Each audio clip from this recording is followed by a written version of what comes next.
Titans, Cyclops, Paul Bunyan, Pecos Bill, the Jolly Green Giant, or Jack's Beanstalk Giant. All these characters bring to mind fictional, mythological imaginings. But what about in actual, literal Earth history? Many people assume these so-called tall tales have no basis in fact. But is that true? From the Bible to Greek mythology, Native American legends to conquistador diaries, nursery rhymes to newspapers, from Josephus and Homer to modern-day historical accounts and archaeological finds, evidence of giant human beings living on Earth is abundant. The execration texts of 12th dynasty Egypt, 1900 BC, now on display at the Berlin Museum, mention by name the Anakim giants and Ashdod, the city of the giants. One of the most incredible accounts of ancient giants was by Hellenistic geographer Eutychus, who told of two separate 36-foot human skeletons which were allegedly uncovered by Carthaginians somewhere around 300 BC. The historian Josephus, who lived in Hebron, home of biblical giants, wrote that he had on multiple occasions dug up human bones of enormous size. He also wrote about the people of Judah facing the giants of Hebron, saying, "There were till then left a race of giants, who had bodies so large and countenances so entirely different from other men, that they were surprising to the sight, and terrible to the hearing. The bones of these men are still shown to this very day, unlike to any credible relations of other men." Josephus also wrote of Eleazar, a Jewish giant that stood over 10 feet tall, being one of the hostages the king of Persia sent to Rome to ensure peace. Roman Emperor Aulus Vitellius also mentioned this, writing that Darius, son of Artabanes, was sent as a hostage to Rome. He took with him, with diverse presents, a man 7 cubits high, a Jew named Eleazar, who was called a giant by reason of his greatness. Roman author Pliny the Elder wrote that during the reign of Claudius, a 9-foot, 9-inch giant named Gabarus was brought from Arabia to Rome and placed head of the Adutrix legions. The area today called Baca, near the valley of Hinnom, was long known as the Valley of the Rephaim, or Valley of the Giants. The Ras Shamra texts, discovered in 1928 in Syria, are historical documents mentioning the economy, history, and religion of Ras Shamra, ancient Ugarit, as well as the giant Rephaim, which then inhabited the area. In 135 AD, soon after the Bar Kochba War, Buber's Tanhuma describes Roman Emperor Hadrian's encounter with Rabbi Jonanin ben Zakkai, in which he was shown the skeletons of fallen Amorites measuring 18 cubits, or 30 feet tall. According to Jacques de Voragine, Saint Christopher, the Christian martyr, was of gigantic stature, had a terrifying mane, and was 12 kudis tall, a kudi being slightly longer than a modern foot. In an old book called History and Antiquities of Allerdale, there is a report of a giant found by one Hugh Hodson of Thornway, in Cumberland, England, during the Middle Ages. The report states that the said giant was buried 4 yards deep in the ground, which is now a cornfield. He was 4 yards and a half long, and was in complete armor, his sword and battle-axe lying by him. His teeth were 6 inches long and 2 inches broad. The Cocopa Indian tribe have an oral history describing giants of the past able to carry logs so heavy that 6 humans failed to budge. Considering that humans can carry on average twice their body weight, and the average human is 150 pounds, this means the logs would have weighed over 1,800 pounds. In H.T. Wilkins' book, Mysteries of Ancient South America, he retold old Peruvian tales of a time during their past when a race of giants came from the Pacific Ocean on ships and invaded the lowlands of Peru, forcing the Inca to retreat high into their mountain strongholds in the Andes. The Incas said that some of the giants were so huge that from the knee down they were as tall as a tall man. The Inca legends also closely parallel the biblical account of Sodom and Gomorrah, saying that these giants brought no women with them, and because they were too big for the Inca women, they became homosexual, and one day, while they were publicly polluting the marketplace with these practices, a fire from heaven rained down on them and consumed them. Gary Nelson wrote, "Growing up in Nevada, I had heard stories of the Sitka from the Paiute Indians that lived in the area. They told of red-haired men and women of light-colored skin as tall as 12 feet who originally lived in the area when the Paiutes had first arrived. Evidently, these human giants liked to eat the Indians, so they had problems making friends. The Indian tribes of the area finally joined and ambushed the giants, killing most of them on the spot. The remaining giants took refuge in a cave. The Indians demanded they come out and fight, but the giants refused, so the Indians piled brush into the cave and set it on fire. Any giants that did run out were shot with arrows. The remaining giants were asphyxiated. Many early explorers, including Vespucci, Drake, Coronado, De Soto, and Narvaez, all mention encountering giant human beings in their journeys. The first Europeans to sail along the Patagonian coast were Ferdinand Magellan and his crew in 1520. Their first meeting with the Tehuelches was recorded by Antonio Pigafetta. One day, when no one was expecting it, we saw a giant, completely naked by the sea. He danced and jumped and singing, spread sand and dust over his head. He was truly well built. The captain named these kind of people Patagoni. They have no houses, but huts, like the Egyptians. They live on raw meat, and eat a kind of sweet root, which they call kapak. The two giants we had on board ship ate their way through a large basket of biscuits, and ate rats without skinning them. They drank a half bucket of water at once. When Hernando de Soto reached the territory of the Apalachee around Tallahassee, he recorded meeting a giant Indian chief whom he described as a man of monstrous proportions. At the same time as De Soto, across the continent near present-day California and Arizona, Francisco Coronado was leading a team to search for the legendary beautiful 7 cities of Cibola and ran into several tribes of giants. Pedro de Castaneda, one of Coronado's team members, later wrote a complete history of the expedition mentioning their meetings with giant Indians. In one such passage, he wrote of their encounter with the Seri Indian tribe. Don Rodrigo Maldonado, who was captain of those who went in search of the ships, did not find them, but he brought back with them an Indian so large and tall that the best man in the army reached only to his chest. It was said that other Indians were even taller on the coast. In around 1542, within months of De Soto and Coronado's expeditions, 5-year-old Fray Diego Duran moved with his Christian missionary family to central Mexico and spent most of his life there. During his travels, he recorded several times coming in contact with giant Indians. It cannot be denied that there have been giants in this country. I can affirm this as an eyewitness, for I have met men of monstrous stature here. I believe that there are many in Mexico who will remember, as I do, a giant Indian who appeared in a procession of the feast of Corpus Christi. He appeared dressed in yellow silk and a halberd at his shoulder and a helmet on his head, and he was all of 3 feet taller than the others. In his book, History of the Indies, Joseph de Acosta also tells a tale similar to Duran's. When I was in Mexico, in the year of our Lord 1586, they found one of those giants buried in one of our farms, which we call Jesus de la Monte, of whom they brought a tooth to be seen, which, without augmenting, was as big as the fist of a man, and according to this, all the rest was proportionable, which I saw and admired at his deformed greatness. Halfway around the world in 1575, when the Tartars invaded Poland, Jacobus Niezabilo Vias defeated a soldier of gigantic size who fought within their ranks. After the battle, the Polish army recorded that his body was of so prodigious a bulk that his carcass reached to the navel of any ordinary person standing by the side of it. Throughout history and all over the world, hundreds of giant skeletons have been discovered, unearthed, recorded, and in recent times photographed and preserved. Thanks to the suppression and censorship by the Smithsonian and other establishment organizations, however, most people are completely unaware of these amazing discoveries.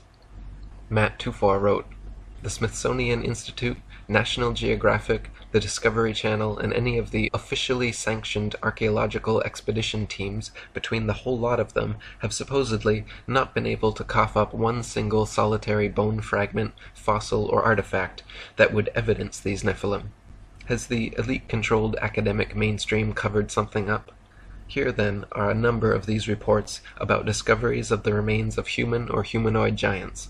Keep in mind, numerous times these findings were turned over to government authorities, particularly to the Smithsonian, by conscientious and well-meaning citizens, only to have these artifacts then disappear permanently.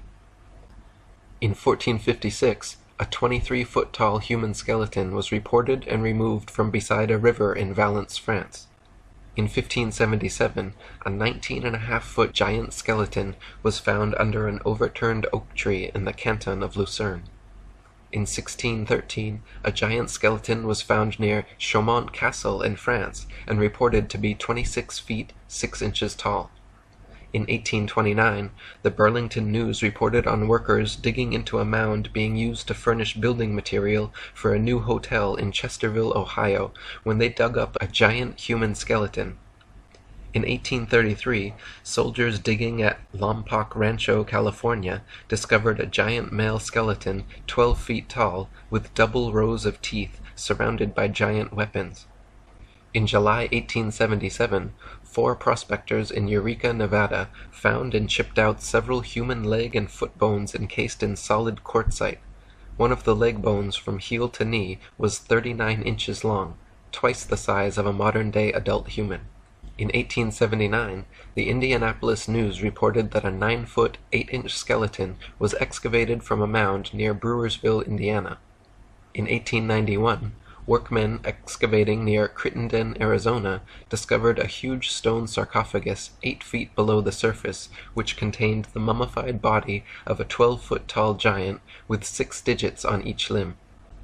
The Chicago Record reported on October 24, 1895, that a mound near Toledo, Ohio, was found to hold 20 skeletons, seated and facing east, with jaws and teeth twice as large as those of present-day people, and beside each sat large bowls with curiously wrought hieroglyphic figures. In December 1895, a 12-foot 2-inch fossilized Irish giant was found by a Mr. Dyer while prospecting for iron ore in Antrim Country, Ireland. Strand magazine featured a picture of the giant at a London rail depot. It weighed 2 tons, had 6-digit limbs, and was exhibited in Dublin, Liverpool, and Manchester for 6 pence a person, attracting scientific men as well as gaping sightseers. After a legal dispute regarding ownership, however, the exhibit disappeared from public display forever. 18 giant human skeletons were found in mounds next to Lake Delavan, Wisconsin, in May of 1912. Bellois College professors and students excavated the site, uncovering giants from 7.6 feet up to 10 feet tall, with double rows of teeth and 24 digits. The Washington Post, on June 22, 1925, and the New York Herald Tribune, June 21, 1925, reported that a mining party found skeletons measuring 10 to 12 feet, with feet 18 to 20 inches long, near Sissaquiche, Mexico. The Los Angeles Times, on October 2, 1927, reported, "Explorers in Mexico located large human bones near Tapextla, indicating a race of gigantic size." The Review-Minter of June 19, 1931, reported on 2 giant skeletons found in Lovelock Cave, Nevada. Both were wrapped in a gum-treated fabric, one 8.5 feet tall, and the other just under 10 feet tall. A giant skull and jawbone from the discovery are still on display at the Humboldt Museum in Nevada. In the late 1950s, during road construction in southeast Turkey, many tombs containing the remains of giants upward of 16 feet tall were uncovered. Leg bones were measured to be about 120 centimeters, or 47.24 inches.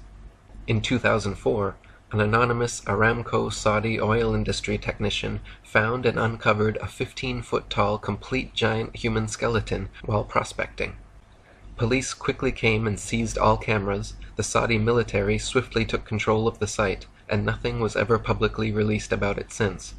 The technician who uncovered it managed to take and circulate only one photo of the giant. Matt Tufor wrote, "What I found to be ominously indicative, and yet also a backhanded confirmation of the authenticity of this discovery, is the flurry of photoshopped Nephilim remains that popped up on the internet shortly afterwards. In an apparent attempt to muddy the waters and create a discrediting factor, To this day, if you Google for giant skeleton, you see an abundance of these faked Photoshop giants.